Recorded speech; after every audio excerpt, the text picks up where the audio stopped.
this thing work? Can you hear me? All right, thanks. While you're mingling, we just had news that our speaker is here. He's in the building, so we're happy. I'm gonna mention a few things here that'll allow him to maybe rest just a minute or so before he has to give his talk. But I wanted to thank you for waiting around. We're sorry about this. You know, with today's travel arrangements and airlines and things that don't always go the way you planned, and he was supposed to be here at about noon today, and he just got back from Istanbul last night, so he's got to be worse off than we are, I think, but we're pleased to have him, and he'll be with us shortly. I want to tell you a little bit about the Western European Studies program, which is one of 5 area studies program in the College of Liberal Arts and Sciences. The Western European Studies program is designed to provide visibility and a sense of community for faculty and students with interest in promoting scholarship and engagement in discovery in Western Europe. The aim of the program is to further the understanding of Western European culture and society and politics in both the past and the present. Above all, we want to raise the visibility of this area of studies for both faculty and students. And before presenting our speaker, I wanted to briefly announce a few of the upcoming events, and I passed out flyers out there. First, on March 7th at 7 p.m. in the Design Auditorium, we will be holding a panel on the Da Vinci Code, both Dan Brown's popular novel, as well as the movie adaptation that's coming out. And the title of that panel is The Da Vinci Code, Fact, Fiction, or Fake, and it will deal in depth with the Da Vinci Code. It's whether or not it's fictitious, it's based on fact. It will have specialists from religious studies, history, and art who will discuss some of these ins and outs. Flyers are around. I think you can get one on the table back there as well.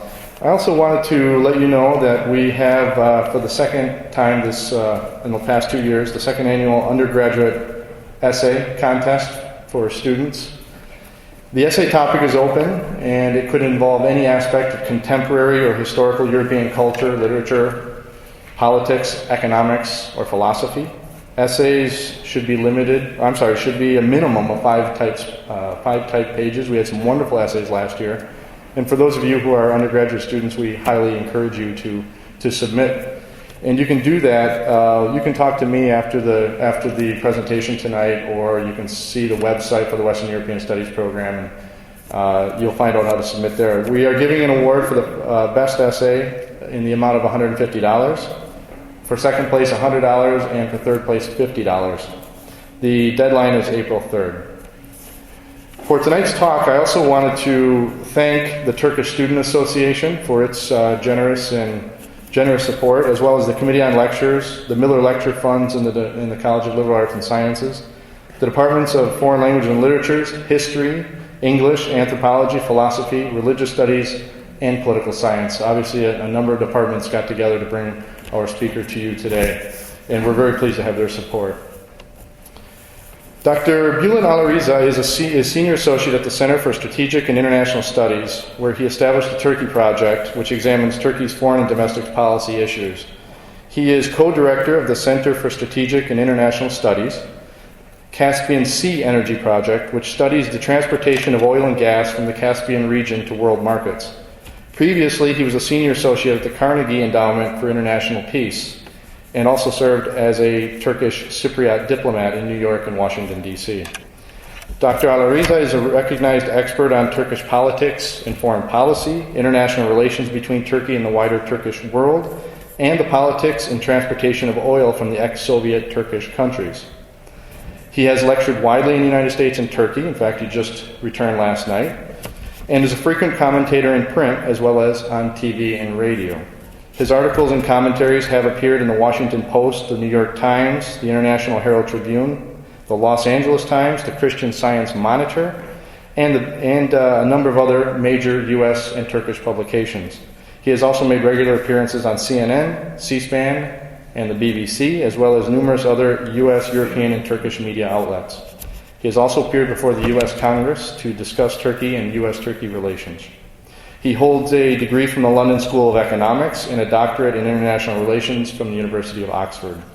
His talk tonight is entitled Turkey, Between the Muslim East and the Christian West, and I hope you'll help me welcome Dr. Alariza to Iowa State.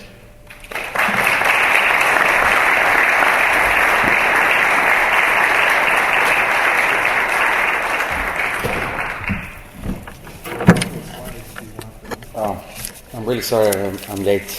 I don't know if they told you what happened, but it took me over 12 hours to get here from Washington. If I'd gone the other way, I would actually have been in Istanbul earlier than that. And the idea of doing another 12 hours after the earlier trip from Istanbul was something I really didn't want to do. Anyway, we do have the map. You also have the country if you want to. Sorry? Also have that one if you like. No, actually, that one is better because it just shows the relationship. Anyway, when Chad and I first discussed... is there an echo? Everybody okay? When Chad and I first discussed the idea of a talk here, I didn't realize how timely it would be to actually pick this particular topic, because if you look at some of the things that have happened recently, the Hamas victory, for example, which is caused a review of the Bush idea of bringing democracy to the Middle East, to the Muslim Middle East, and thus helping to end the tension between most of the Christian West and the most of the Muslim Middle East. The worsening of the Iranian crisis, of course, and the caricature crisis. Again, both issues pitting, in one form or another, the West against the mostly Muslim Middle East. And, of course, this comes against the backdrop of the worsening relationship between the West and the Islamic world since September 11th. And when you have the U.S. having been hit, and we're not going to dwell on it, but just to set the background, if we're talking about Turkey between the Christian and the Muslim worlds, I mean, let's define what problem I will be looking at before I get specifically into Turkey. On September 11th, a number of Muslim young men resorted to spectacular terrorism for the grievances that they believed that their people, Muslims, the Islamic world, on whose behalf they were acting, which is presumptuous to say the least. And the US retaliated with the global war against terrorism, beginning in Afghanistan, Iraq, and maybe Iran. And this is the backdrop of the tension that has affected Turkey's domestic and foreign policies. Now, it is a bit of a vicious circle, and this is something that Turkey, as a Turkish foreign policy specialist, I find is affecting every aspect of Turkish calculations. I was in Ankara last Tuesday. What's today? Sunday? Okay. Talking about the likely impact of the Iranian crisis on Turkish-American relations. Turkish Economic and Political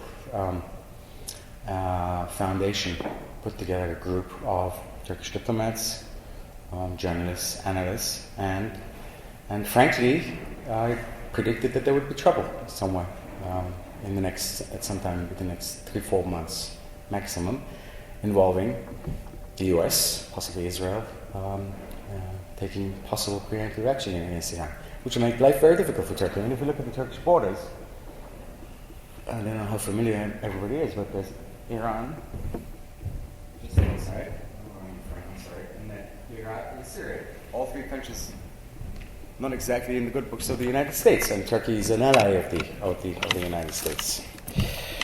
Now, let's look at that map. I was the gentleman who picked me up. What was his name? Okay.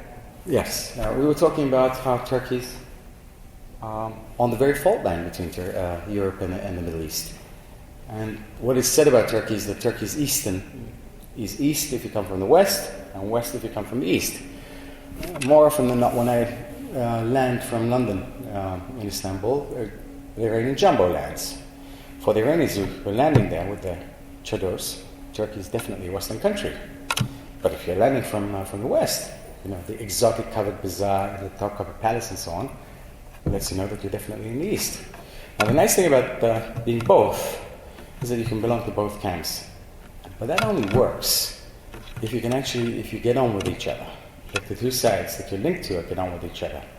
So the idea of being a bridge is okay if we don't have the kind of tension that we do have now. Then you're forced by both sides to choose. It happened with Iraq when Turkey was forced by the United States to decide whether it was going to allow American troops to invade Iraq from the north, and the Turkish National Assembly said no. Thus, thank you very much. Thus, we had a situation in which the US felt very aggrieved that when it was going to war, an ally would not help. Now, Iran would feel very aggrieved now if it were to be attacked from Turkey by US planes. And the nightmare for the Turks is that it's going to get caught between Iran and the United States, just as it was between Iraq and the United States in 2003. I'll get to the US-Turkish relationship in a minute.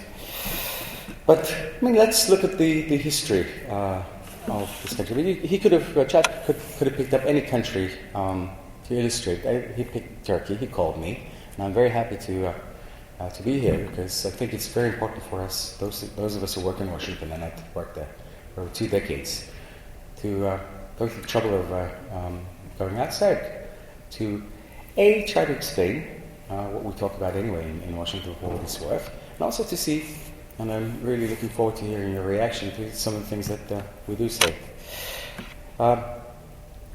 Radical Islam, a term that the President used the other day. It said, we are threatened by radical Islam. Now, that's a very broad concept.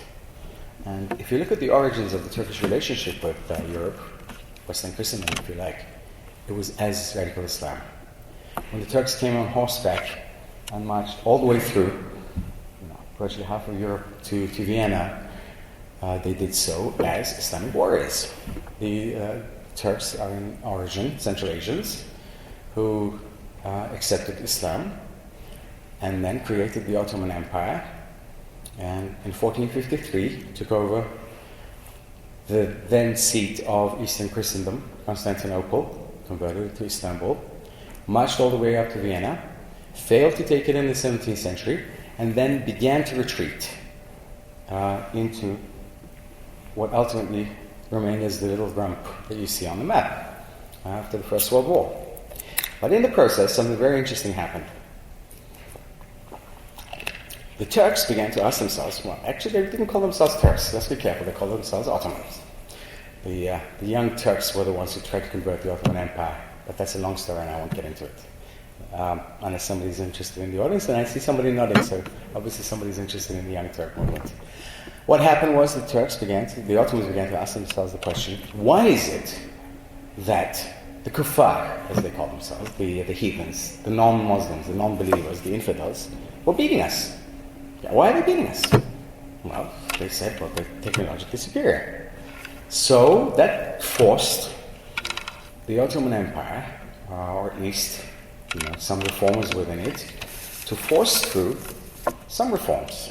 And the process of Turkish westernization and Turkish adjustment to the Western community of nations, and what we now see, which is a Turkish attempt to actually join the European Union and become a full-fledged European member of the European Union, began.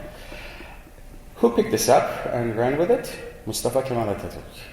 When the First World War ended, which the Young Turks had pushed the Ottoman Empire into, disastrously by going into an alliance with the Germans. And Mustafa Kemal Atatürk said, in essence, there's only one civilization, Western civilization, and we have to join it. Direct quotation from him. Great military leader.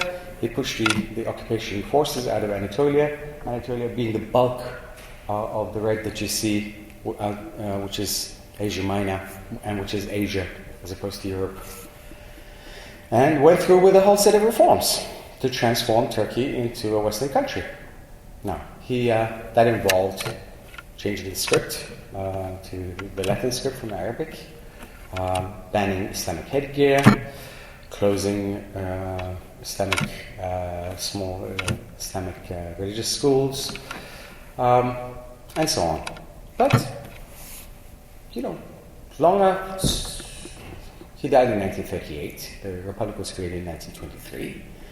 When the Second World War ended and the Western powers were setting up the premier Western security system, Turkey wanted to join because it felt that it was entitled to be a member of this alliance. And it was rebuffed.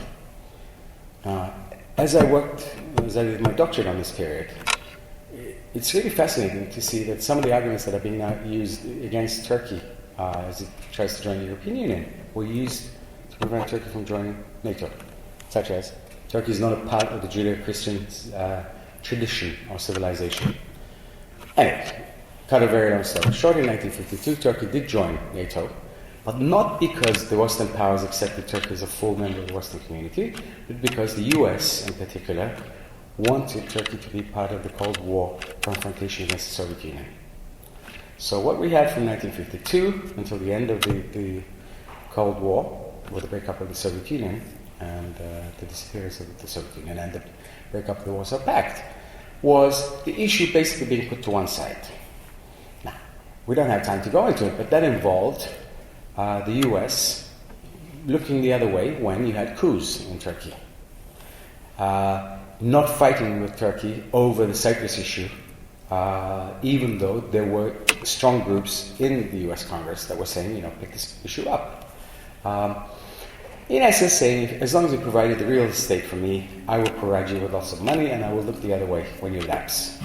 Frankly, it wasn't good for the US and it wasn't good for Turkey. And during this period, Turkey was excluded from the emerging European integration. The EEC, as it was, the European Economic Community, was moving towards the European Union. Turkey was excluded from this process. Its neighbor, rival, Greece, became full-fledged member of the European Union. Turkey was left outside. What happened after 1991 was the Turks began to feel that they needed a reconfirmation, to put it ungrammatically, of their Westernness. If February 1952, when they entered NATO, provided confirmation of one kind, that they were a member of the Western community, they needed another one. Because, although NATO continued, it wasn't what it was. Although the relationship with the US continued, again, it wasn't what it was. So Turkey reinvigorated its push for European Union membership. And sure enough, it made progress. Jumping right ahead to last October, the European Union has decided to begin accession negotiations with Turkey. That's going to be a very difficult process, and if it were to succeed, it will transform not just Turkey, but also Europe. And my view of that is that it's not really in Turkey's hands, because it's Turkey that's applying to join the European Union. And the European Union has to decide where its borders end. Let's take a second and look at that map. Now, geographically, we know where the European Union ends, where the European component of the Western community of nations, the West, to use the shorthand, ends with the little part of Turkey, where the little part of Turkey ends, and the Turkish Straits, the Bosphorus and the Dardanelles, divide Europe from Asia. Now, if Turkey were to be admitted, then you would be extending it all the way to the Caucasus and... Sorry. I'm assuming that everybody can follow that. Just do one, that's my chair over here. Yeah. This side. This is the Caucasus. Georgia, Armenia, Azerbaijan, Iran, Iraq, Syria. So, if you're looking at it from Europe, do you want your borders to be there? And just to take one issue that one European raised with me, thank you, which is... It should be a laser pointer. Oh, there was? I didn't know that. Wow. I'm very impressed. Okay, I'll use it next time. If a Bangladeshi makes it to Iran and wants to migrate, migration is a very big problem for the Europeans, to Europe. If Turkey were in Europe, the moment he jumps over the fence, the Iranian-Turkish fence, he's in Europe. Now, cynically, this European was saying Europeans would prefer to keep Turkey as a buffer state for a whole bunch of reasons, including keeping unwanted immigrants out. Now,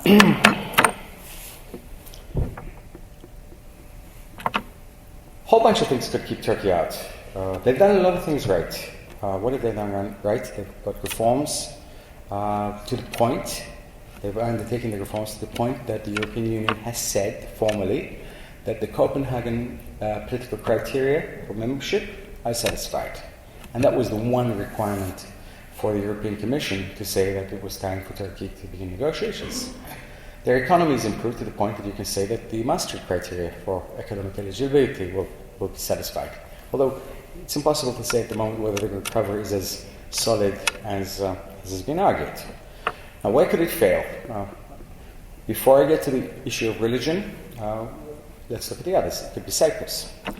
I think the Turks made a big mistake. This government made a big mistake not to go for a settlement in Copenhagen when there was an opportunity to do so, which allowed the whole of the Greek Cypriot government to go in, which has created an almost insurmountable legal obstacle for Turkey because the Greek Cypriot president of Cyprus, who is the president of the whole island from the point of view of the EU, has the power of veto over the Turkish membership at every phase of the negotiations. And as of now, we're focusing on the issue of the opening of the Turkish ports for Greek Cypriot ships.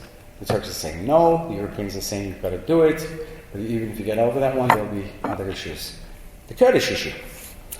You know, when the landmass Anatolia contained not just Turks, once you took out the Greeks, the Armenians, the Arabs to the south, but also Kurds. And there has been intermittent trouble between Turks and Kurds, not to the point of a breakup, but certainly to the point of serious bloodshed, most notably between 1984 and 1999, when the PKK, acting for Kurdish separatism, named Kurdish separatism, fought and cost a war that cost a lot of over 30,000 lives. The issue may come back again, and certainly if it does, the military will take a tough want to take a tough stand, and the Europeans will no doubt oppose that. So that's an issue that I think could impede Turkish progress towards Europe. Human rights, again, human rights violations is a perennial problem in Turkish-European relations. Now, why am I focusing on Europe? Because as of now, with US backing, the Europeans are taking the lead in trying to force through changes in Turkey. The US policy is for Turkish membership of the European Union. And unless there changes, I think focusing on the Turkish-EU aspect of Turkey's relationship with the West is the most profitable way to look at things. Now, geography is going to come into the issue. Now, as I said, Turkey is not really in Europe. Population, 70 million. It's bigger than the countries that have recently been allowed to come in. But, and this is where I want to take a few minutes to focus on this aspect of the relationship, religion. Nobody wants to come out and say this in Europe, but the fact is that if Turkey was not a country of 70 million Muslims, there would not be as much trouble with the Turkish application. Mr. Erdogan is very fond, the Turkish Prime Minister, who came to power in November 2002, is fond of saying that Turkish membership of the EU would help prevent the clash of civilization that Huntington has talked about. Sounds good to the ear. And as it happens, I actually talked to the speechwriter from Mr. Erdogan, Mr. Çelik, who actually coined that phrase just a couple of days ago. Now, I doubt that whether Mr. Çelik believes it as much as he did when he wrote it for Mr. Erdogan 4 years ago, or whether Mr. Erdogan really believes it, because what we've actually seen is a rise in tensions on both sides of the relationship. You've had the London bombings in July. You've had the Van Gogh murder in Holland. You had the French riots. You had the caricature crisis with the Danes. And we've had hundreds, maybe thousands of little, much smaller, lower-level incidents between the host governments and the local Muslim populations, like a couple of secondary school girls in France being banned for wearing the headscarf, and so on, that have exacerbated the relationship between the European populations and the Euro-Muslims. The Euro-Muslims number only 17 to 18 million, according to the most recent figures that I saw. But the idea of 70 more million Muslims being added on top of it, And with the population projections being what they are, that Turkey would be the most populous country in a few years, and with a representation in the European Parliament to match it, is frightening to most Europeans. So when you look at opinion polls, and I do so regularly, all opinion polls in all European countries show that there is not a majority in favor of Turkish application at the moment. And if anything, the figures are getting worse from the point of view of Turkey. And that could only be because of the general worsening of the relationship between Turkey and, between the Islamic world and the Western world, and there is nothing that Turkey could do about it. Is it trying? And how? For example, the other day, Mrs. Zapatero, the Spanish Prime Minister, and Mr. Erdogan penned a joint editorial published in the Herald Tribune trying to diffuse the crisis over the caricatures. There was a Hamas delegation in Ankara when I was there, which has caused a real storm in the relationship between Turkey and Israel. A little bit less, but certainly still there with the United States. And what was Erdogan trying to do? Trying again to be an intermediary between the West and the Islamic world. Hamas is an Islamic organization.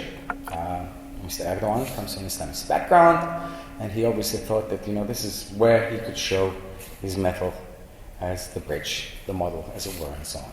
Iran. Mr. Mottaki, the Iranian foreign minister, used to be ambassador in Turkey. Mr. Ahmadinejad began by saying good things about the Turks and Mr. Erdogan.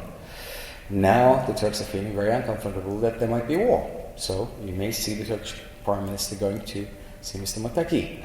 Will it do any good? I doubt it. Because when you get the kind of polarization that we've seen, as I said, the caricature crisis, Hamas, Israel has just said that it will not deal with Hamas, and the US government does not want any money to go to the Hamas-led government.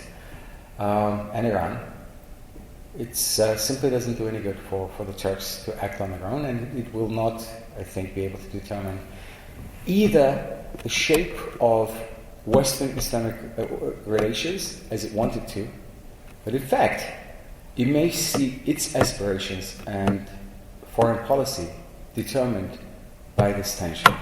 And that, from a point of view of somebody who believes in Turkish integration in Europe and the culmination of the long process of westernization for Turks, and I speak personally, is very disappointing. That's the pessimistic side.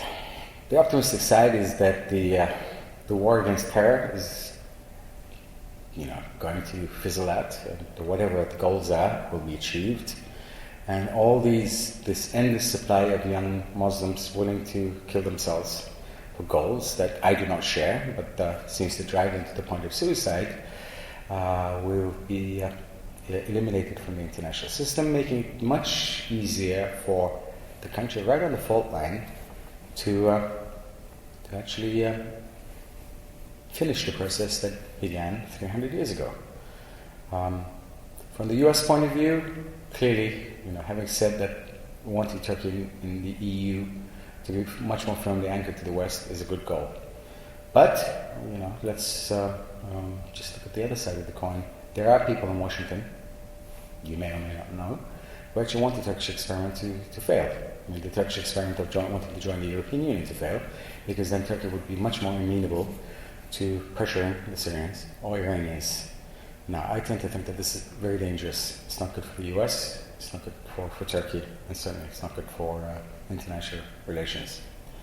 Now, if it fails, if the process fails, will the process of westernization in Turkey fail? Will Turkey, having being on the fault line between the West and the East, go the other way? No. I think there are enough safeguards in the Turkish system, not least the military, to prevent that from happening. But there's a dangerous radicalization of the Turkish youth. Recently, a young man in Trabzon shot an Italian priest. And apparently, it wasn't an isolated incident. He was a follower of a man named Haydar Bash, who believes in a Turco-Islamic synthesis. He writes all sorts of nonsense about excluding the Americans and the Russians from our lives and going down our own separate path. You may or may not have read about this new movie that everybody's seeing No, I have not gone to see it because, frankly, I don't want to watch. I don't want to watch propaganda of any kind, Turkish or otherwise. But Turks are going to watch this. Have been watching in huge numbers, and it's about a young man, a young intelligence agent named Polat, who takes revenge from the Americans for an incident that no American has even heard about on July 4th, 2003, in which a number of Turkish soldiers who were in northern Iraq were captured and had hoods placed on them and were detained for a number of hours. Turks have become much more anti-American, anti-Western, anti-European, depending on what issue that they're looking at, than they were before. Now, could the process of integration eradicate all these? Well, hopefully. If the integration comes to an end, will these be radicalized more? I fear that will be the case. Now, we didn't dwell on domestic politics, but we have a government in Turkey that is of Islamist origin, as I said. Mr. Erdogan has spent time in jail because of his Islamic views. Now, this is the fourth incarnation of the Islamist party in Turkey. We had 3 others that were closed. In this case, if this one is closed, or if it's replaced by another, it may be even more radical. Now, there is no Islamic world for Turkey to join.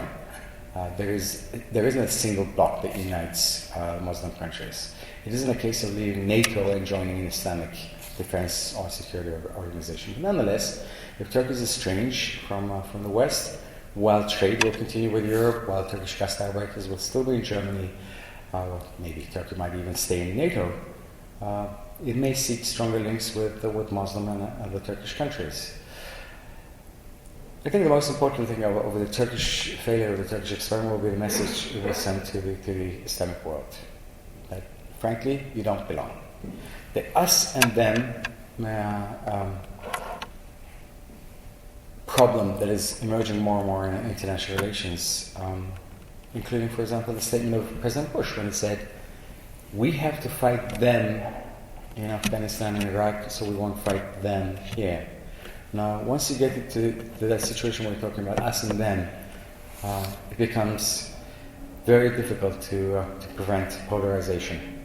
And my fear is that a Turkish rejection coming on top of everything else would say, see, they're going their own way and they don't want any of us, and this would be the Muslims saying it, among them, and the them in this case would be the Christian world. Anyway, I think I better stop here. Talk more than I wanted to because I didn't put my watch in front of me. And if there was a structure to it, it was purely by accident because, frankly, I've been traveling for 24 hours out of the last 36 and I'm totally jet lagged. So, hope it makes some sense to you. Thank you.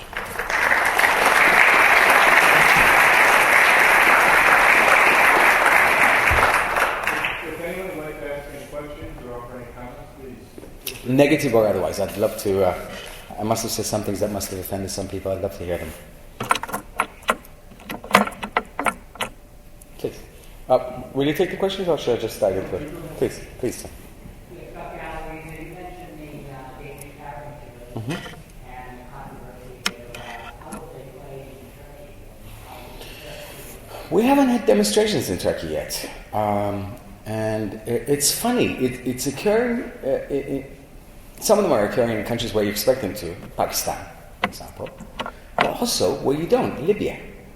But I guess that's because the Libyans had that Italian colonial period, so they reacted much more to the Italian minister wearing it than the original caricatures appearing in the Danish press.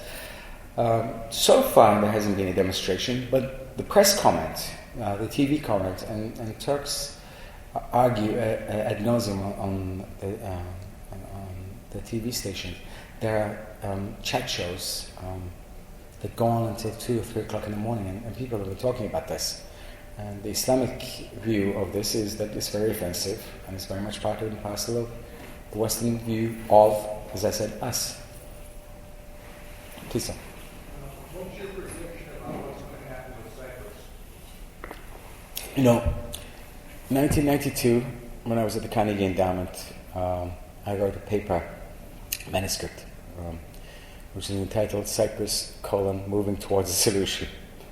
And ultimately, my then boss, Mort Abramovich, the former ambassador to Turkey, said, Bülent, this is too optimistic.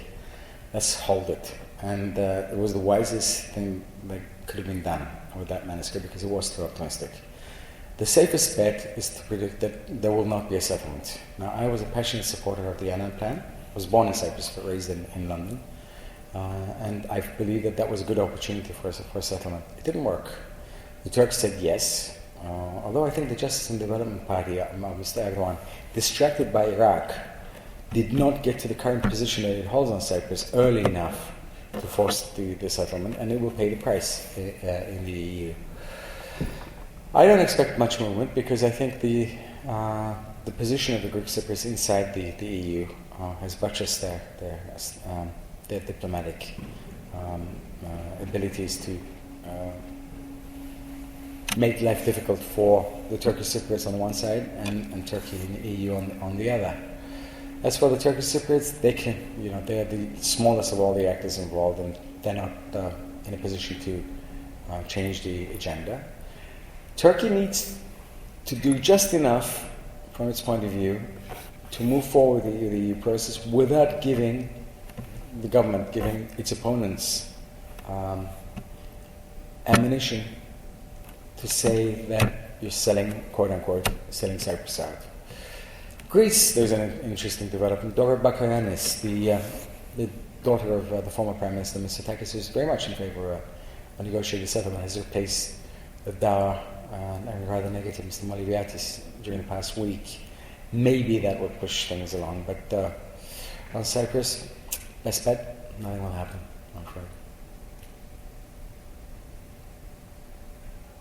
Please. I enjoyed your presentation. Thank you. A fast expose of what's taking place. A couple of questions here. Here comes the but, right?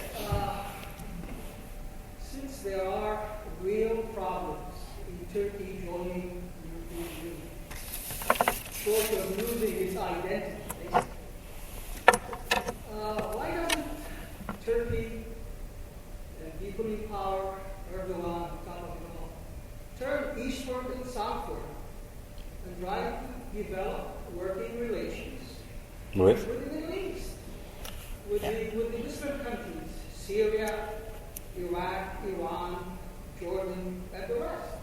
They were part of an empire. And then what happened? Well, this marriage between the Turks and the Arabs went badly. And now I speak as someone who married and divorced an Arab lady, by the way. So this is very dear, maybe not so dear to my heart. The idea of a Turkish-Arab cooperative relationship is very difficult when you get from the theoretical to the practical. When you say cooperate with Iraq, Iraq is in a state of total mess at the moment. Who are you going to cooperate with? Syria. Bashar al-Assad allegedly just killed a former prime minister in Lebanon. What kind of relationship can you have with a president and a regime that kills beyond its borders?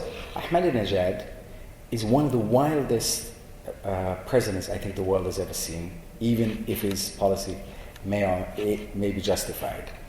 And as someone told me, as a Turkish military figure told me, Iran is the antithesis of the Turkish Republic. Turkey is a secular country. 99% of Turks are Muslims, yet the country is secular. It hasn't worked perfectly, but there it is. It has worked well enough for 80 years. Iran is an Islamic republic. Now, go beyond. Who are you going to cooperate with? Saudi Arabia? Again, when you move from the theoretical to the practical, you have problems. Although, you're in good company. The former National Security Council Secretary General, a four-star general, named Tuncer Kılınç, who distinguished himself in one speech by saying that the best way to deal with Turkey's debt problem was to print more money, also said that Turkey should give up on the US, on Europe, and become friends with, let me get this right, Russia, China, and Iran. So, I fear that there's no alternative to Turkey seeking full integration in the West, but still remaining a Muslim country. And that's where the problem is going to arise. Intellectually, it's doable, but practically it's creating all sorts of problems for 70 million Muslims led by an established government that nonetheless believes, and here I'm trying to will answer your other question, in integration in the West, not least because this is its best defense against the Turkish military that mounted 4 coups in 50 years. Now, the last time that they did this in 1997 and overthrew the Erbakan government, the allegation was that he was trying to get Turkey to draw closer to Iran and Syria, Libya, instead of the Western countries. So from the day that he was elected, Mr. Erdogan has been saying, my first goal is European integration. That provides him some kind of cover. I call it the EU shield. And one of the consequences of the collapse of the EU initiative would be a possible change in the civilian-military balance in Turkey again, particularly after the Chief of Staff retires in August. And we may even be talking about a change of government that is brought about not at the ballot box, but because the military may feel that with the EU goal out of the way, then they are freer to engage in some activities like asking for martial law, for example, in the southeast, than otherwise. And that may be the end of Turkey's EU aspirations for good. Please. There is another area that is distinct from both Middle East and Europe, and that is former Soviet Middle Asia. What would you say about perspectives there? Judging by your accent, you're from that part of the world. Which one? Well, I'm from Crimea, actually, from Crimea. Crimea. Mr. Shamiyev's citizen. Well, the Turks got very excited, as you know, in 1991 with the breakup. They talked about the creation of the new Turkic world from the Adriatic to the China, the walls of China, Great Wall of China. And of course, it didn't come to pass because, having focused on Azerbaijan and Kazakhstan in particular because of the oil and gas, but also Turkmenistan because of the gas. What I think I have found was that they wanted to deal with the West themselves. Specifically, they would talk in generalities about wanting to get on with Turkey, the 4 Central Asian Turkic countries, plus Azerbaijan and the Caucasus. But ultimately, when push came to shove, they would rather deal with the West and Western governments and companies themselves. Kazakhstan would deal with Chevron itself, and Nazarbayev would deal with Bush himself without the Turks being the intermediary, which they thought that they could do.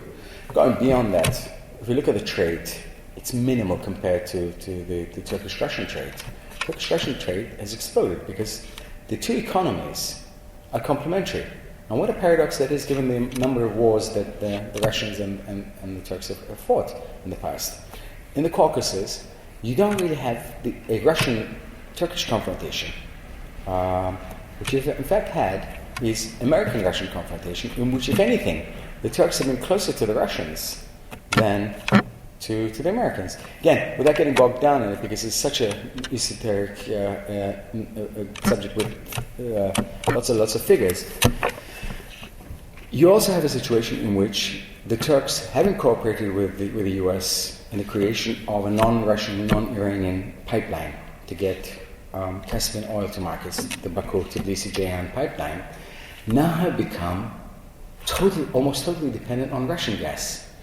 16 BCMs, billion cubic meters coming from the Black Sea, under the Black Sea with the Blue Stream, and 14 coming through Thrace.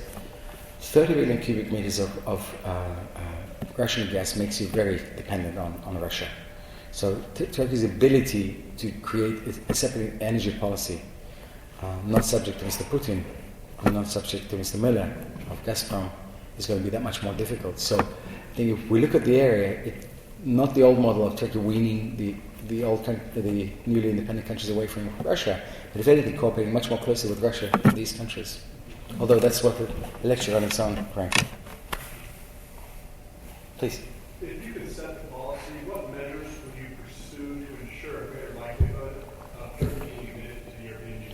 Well, I said it's no longer control of its own fate, because it's really up to the Europeans.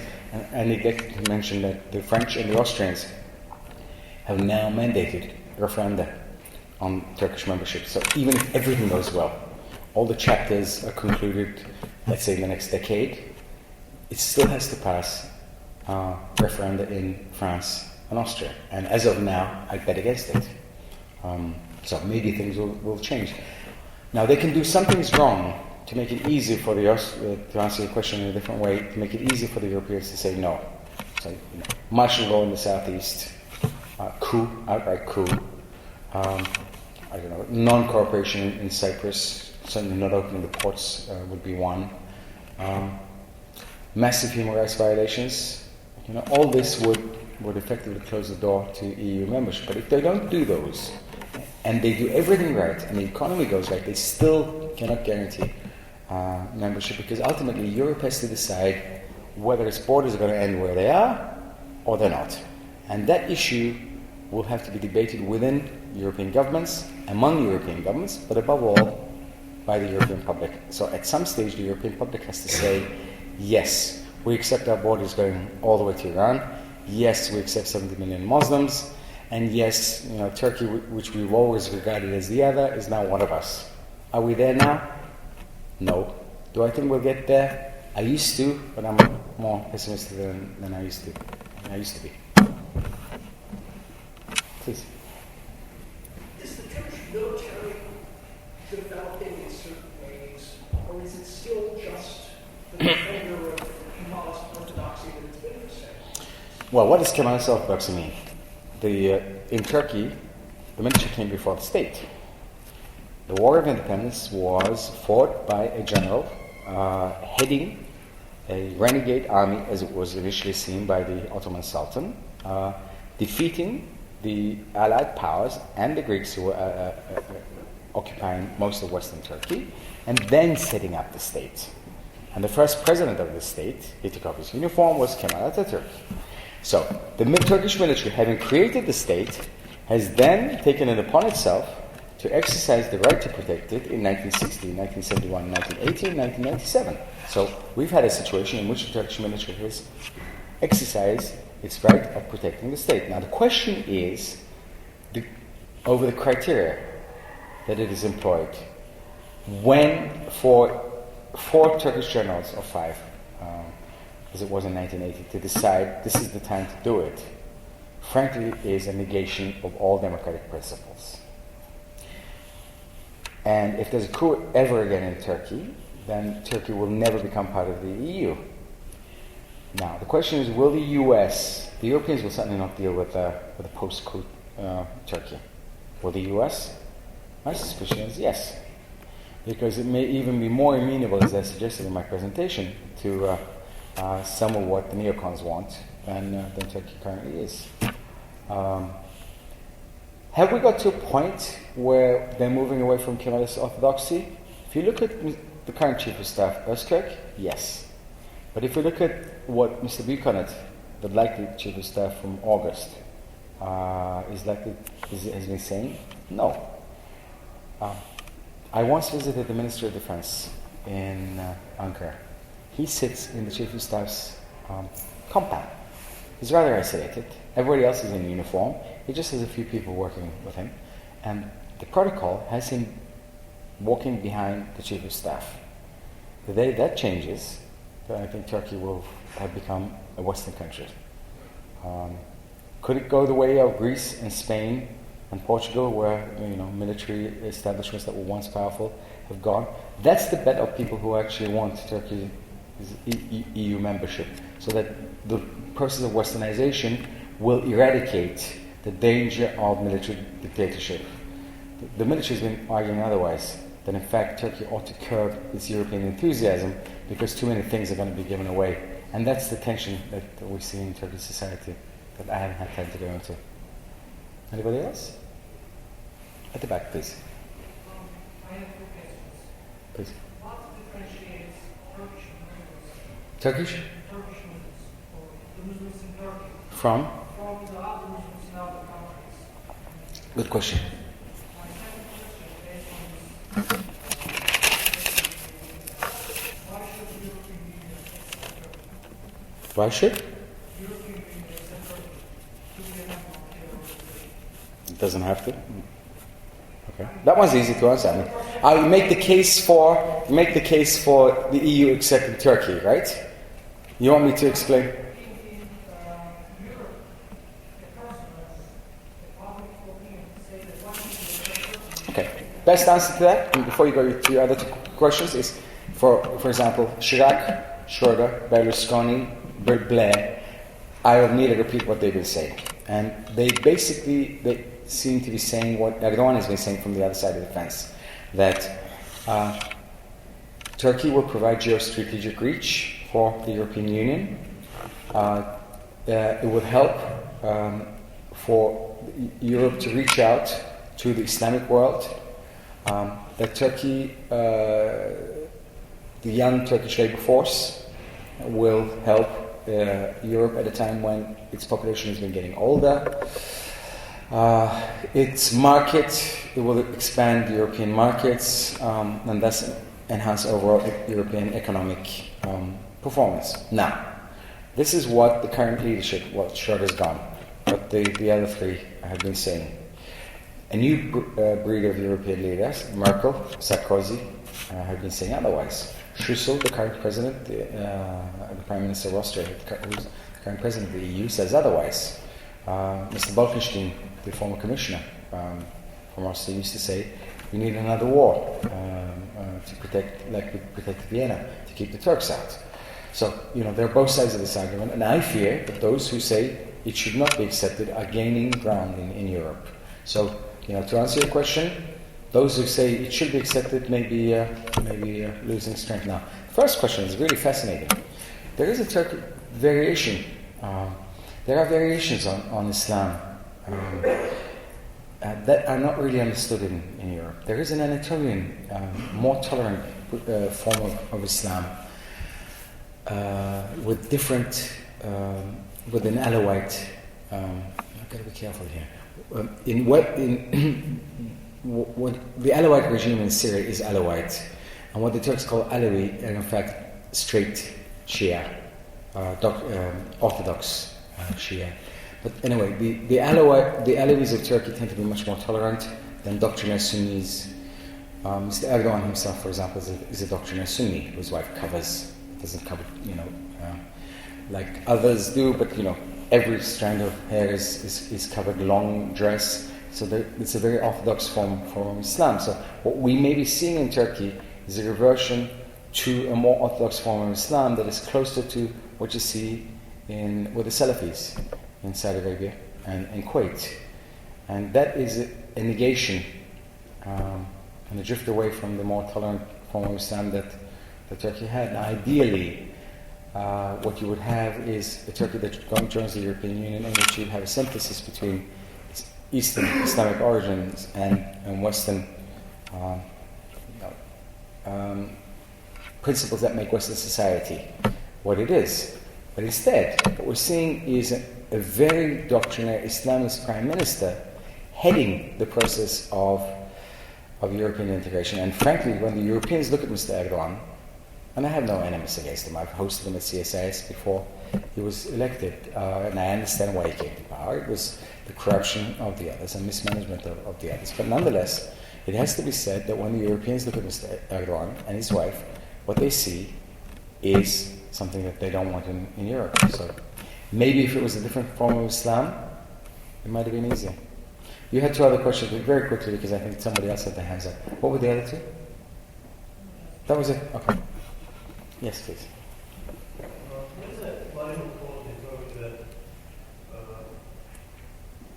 what's important is not getting into European Union to take part in the process for negotiations, and if you can go all the way down, and if it is turned on, you will benefit from all those negotiations and preparations to join Europe. And there's also another thought that Turkey doesn't have the resources to economically develop just by itself without getting involved in the larger body of European body. My question is, if the negotiation process is interrupted, can Turkey maintain the momentum that it has just by itself, or how true is that, okay, it cannot do it by itself, either economic or political? Although there has been a steady progress up and down, because I've always since the foundation of the republic, you do see a growth and political development I get the drift. Basically, you talk about the negotiations and the economic development. And when you look at the recent economic recovery, and you remember the collapse in 2000 has been followed by this recovery, it has been very much tied to progress on the economic front, on the EU front. If Mr. Erdogan did not have success on the EU front, the stock market would not be where it is today, going through the roof at 48,000 or whatever it was, 45,000. It has attracted over $35 billion of so-called hot money.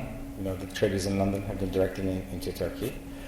There has been serious long-term foreign direct investment, again because of Europe. You've had companies investing in Turkey, putting up factories because they hope to sell to Europe when Turkey becomes a member of the European Union, including Ford. Ford, I know for a fact that the Ford people, when they made that decision, did so believing that one day Turkey would be in the European Union. So cheap labor, or at least cheaper labor, access to the European market, Ford puts a plant down in Turkey to make trucks. If the negotiations break down, the trade between Turkey and Europe will continue. But will that hot money stay in Turkey? No. And then we got serious trouble because the current account deficit last year was huge. It was over $22 billion. And you've only been able to finance it because of the hot money. Third time I said it, I have to define it, but anyway, hot money that's been coming in. And without the EU process, frankly, I think the recovery will break down. Now, is the Turkish economy compatible with Europe? I've heard both sides of the argument from economists. Some say yes, some say no. Is it a burden? Again, I heard yes, I heard no. Well, it's going to have to be decided over the next few years. What did De Gaulle used to say about Brazil? Brazil is a country with a great future, and it will always have a great future. So the first part of your question suggested that as long as the negotiations continue, it's okay. Turkey will always have a great future in Europe, and without getting in. No, I think at some stage there has to be denouement. You have to say yes or no. And hopefully it will be yes, but it will be yes only when the Europeans get to the point where they can absorb and deal with Turkey. We exhausted the questions? One more. Please. Please.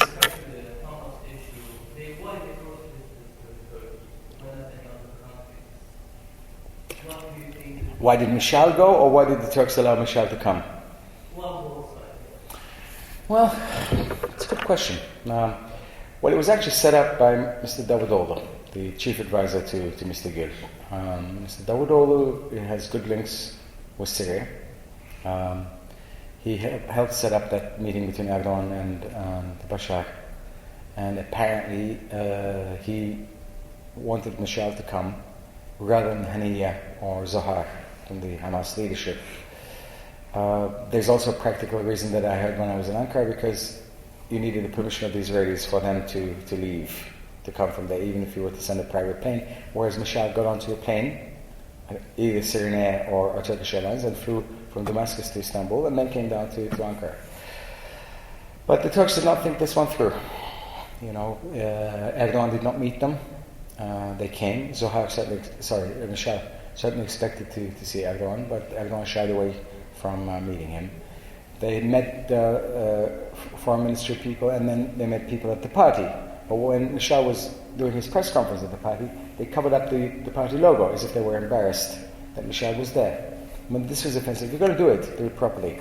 They did not do their homework or the sufficient background work with Washington and Tel Aviv, and certainly with the other members of the quartet, with the members of the quartet, to have a proper diplomatic initiative, for example, on mutual recognition, moving away from violence. So Michel left Turkey in the same position that he did before, and then, as you know, yesterday at the swearing in, the spokesman for Hamas said that their policy on not recognizing Israel has not changed. Now the Israelis are clamping down on Hamas. Condi Rice is going to the region to prevent more money from going to Hamas.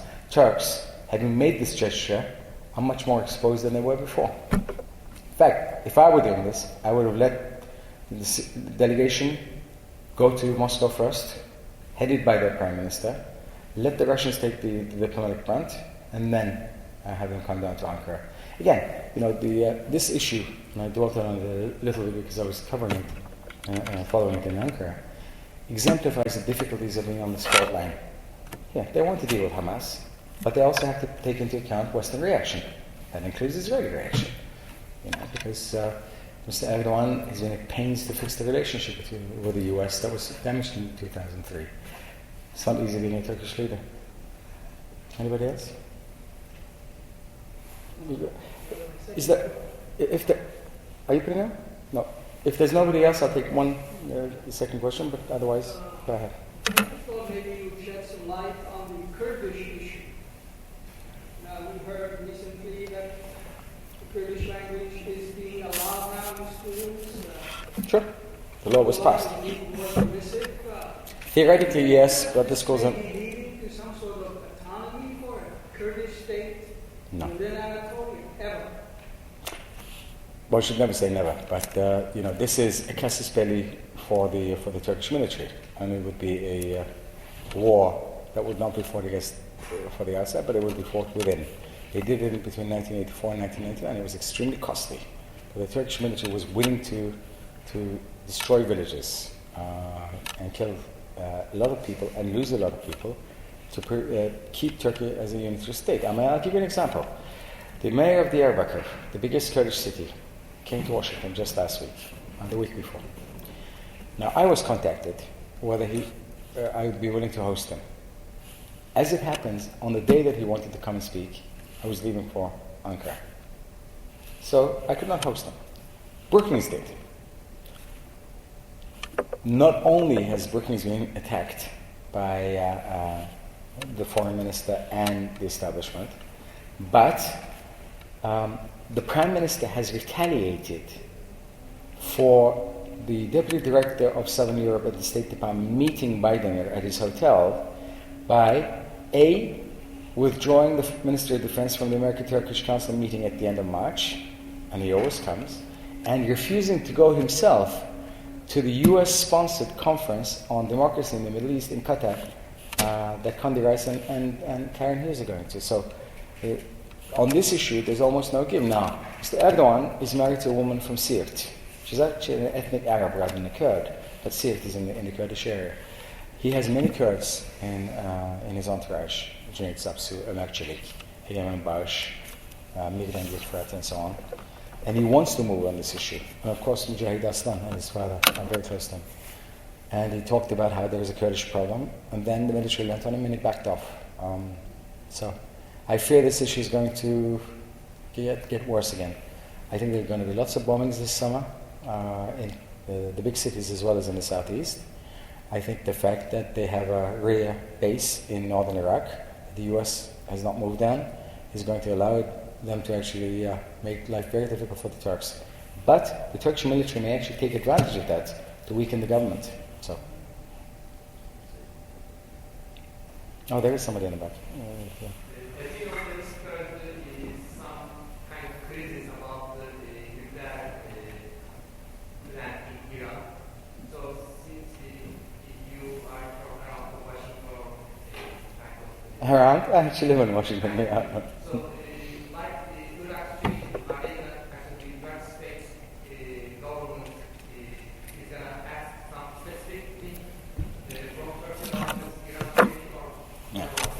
Well, I'll give you a short synopsis of the presentation that I made in Ankara last Tuesday, and it was that yes, this is a crisis, a very real crisis.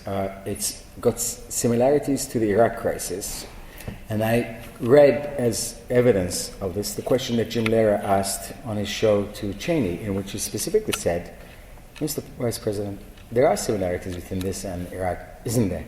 And the more Cheney talked about how dissimilar this was, the more it sounded like that it was a real crisis. And of course, you have to look at all the statements that have been made by, the Vice President on Inauguration Day about how Israel might attack, by President Bush recently. And perhaps the best explanation of current policy was by the number 3 man in the State Department, Burns, and the Undersecretary for Proliferation, Joseph, a couple of weeks ago, in which they underlined the point that if by March 6, in great detail, by March 6th, these Iranians have not backed off, then the issue is going to go to the Security Council. which takes us to Turkey. I said, and I may be totally wrong, that this time the US is not going to ask for a basis or anything specific from the Turks. You know, the Turkish expression, if you get burnt on milk, you blow on yogurt. So the Americans are not going to ask a question that they think they will get a negative response to. What the real problem for the Turks is going to be, well, that will be a real problem in the aftermath of bombing, because there's going to be radicalization in the Middle East, the like of which I don't think we've seen before. But whoever's going to do this has to take that into account, and I'm not sure that they are. We could talk about that more if you want, but to go back to what the problem for Turkey is going to be in the short run is, if the US goes to the Security Council and gets any kind of resolution for what they call smart sanctions, Turkey is going to have problems. For example, Iran air flights to Turkey may be banned. And I checked the figures at the foreign ministry. 970,000 Iranian tourists came to Turkey last year. It's a lot of money. Turkey buys gas from Iran as an alternative to Russia. If you want to make Turkey even more dependent on Russian gas by cutting off the Iranian gas, normal trade. You won't be able to cross over that border. All this is going to make life very difficult. Preventing Iranian diplomats from coming to Turkey. This was done against the Libyans for many years.